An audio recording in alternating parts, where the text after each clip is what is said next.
கரூர் அதிமுக வேட்பாளர் தம்பிதுரைக்கு எதிராக கருப்பு கொடி ஏற்றிய கிராமத்தினர் பிரச்சாரம் செய்ய விடாமல் திருப்பி அனுப்பியுள்ளனர்.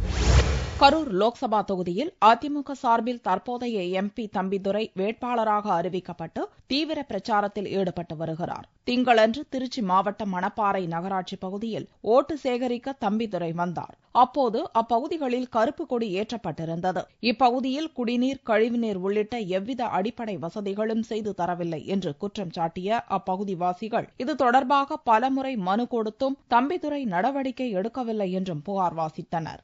மூணாவது வார்டுக்கு தண்ணி வரது கிடையாது. எப்பொழுதுமே அப்படி தண்ணி வந்தாலும் அவங்க யூஸ் பண்ணாம விட மாட்டேங்கிறாங்க, பூட்டி வச்சுறாங்க. தண்ணி பிடிக்க போனாலும் கரண்ட் ரெண்டாவது வார்டுக்கு எப்போதுமே இருக்கும், மூணாவது கரண்ட் வரதே கிடையாது. நகராட்சியில பாத்ரூம் கட்டியிருக்காங்க, அது இன்னும் ஓப்பன் பண்ணவும் கிடையாது.